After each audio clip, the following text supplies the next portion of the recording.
All right, today is section 2.3.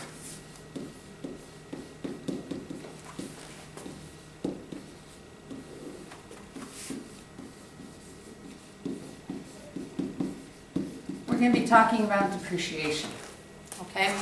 Depreciation means you're losing value in something, okay? The most often that you see depreciation is when you're buying a vehicle, okay? So say you buy a brand new Toyota, I don't know, Camry,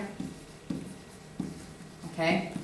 And it's valued at $26,000, okay? Cool thing, right? You get financing or whatever, you pay for your vehicle. Well, the problem is as soon as you drive that vehicle off the lot, it loses its value. It loses it by half. So what we're talking about with depreciation, we're losing value, okay? So how that works is if I look at depreciation over time,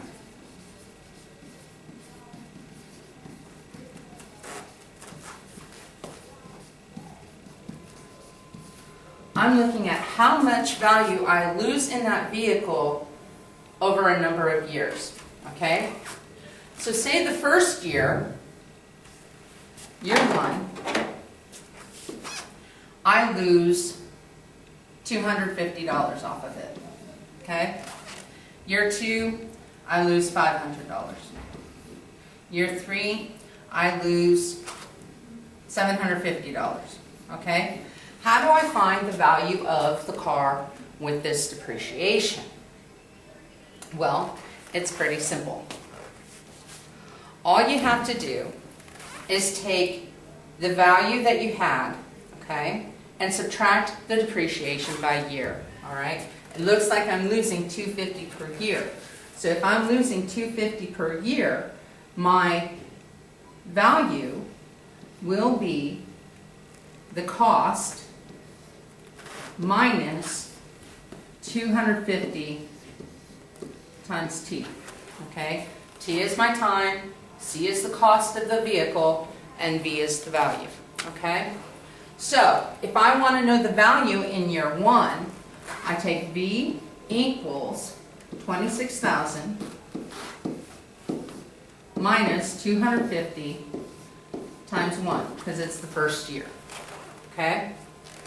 So that is 26,000 minus 250.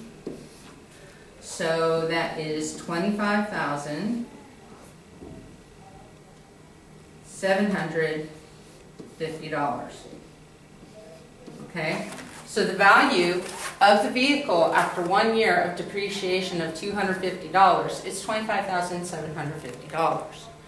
Okay? That's how depreciation works. It takes the value that you pay and subtract amount from it every year. Okay? So, for instance, let's look at the third year. Okay? So if we're looking at the value of year 3, we're going to take the 26,000 and subtract from it the 250 times the third year, okay, times 3, okay? So 250 times 3 is 750, okay? So I'm looking at $25,250 for the value, okay? So that's how depreciation works. Now, if I were to compare the two, I can say, well, in year 3, it's $500 less. Okay? So you continually lose value with depreciation. All right? Now, the next thing. We're going to kind of go back to our foldable. All right? So when we look at the foldable, we had our coordinates. Right? We had our X, Y, and everything like that, which makes it kind of nice. All right, now, when we look at the y-intercept, all right, we already put this in our foldable that the y-intercept lies on the y-axis and the value for x is always 0. Okay? So if I have an intercept here, let's just call it 0, 5. That's my y-intercept, right? But we also call it the vertical intercept.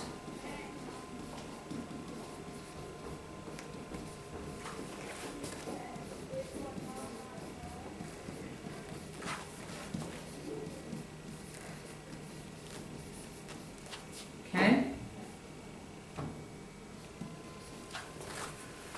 So our vertical intercept is our y-intercept. Okay? Don't let you get confused. It's just, the y-axis is the vertical line, so it makes sense. It's the vertical intercept. Okay? So if the y-intercept is the vertical intercept, we can also assume that our x-intercept is going to be the horizontal intercept.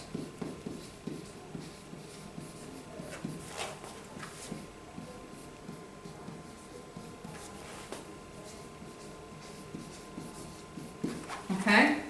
So there's our vertical and horizontal intercepts. It's just x and y. Now, we all have recognized and know our slope-intercept form, right?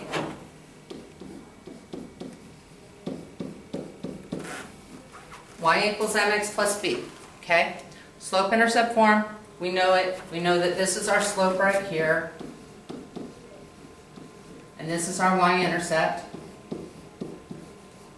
Okay? Remember, slope is movement.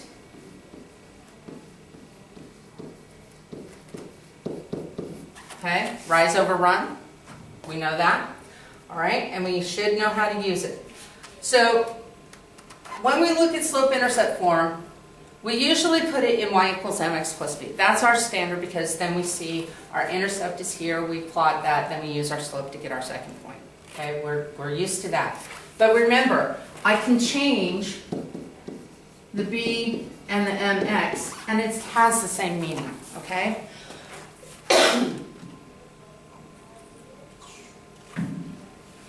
All right? Last thing. This is something you need to add to your foldable, okay? This part, add to your foldable somewhere on the inside, all right? Probably close to where you have your x-intercept statement. X-intercepts, it'd help if I can spell correctly.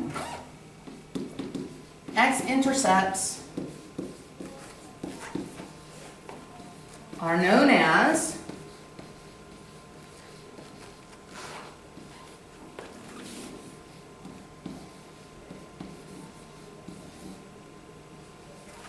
zeros, okay?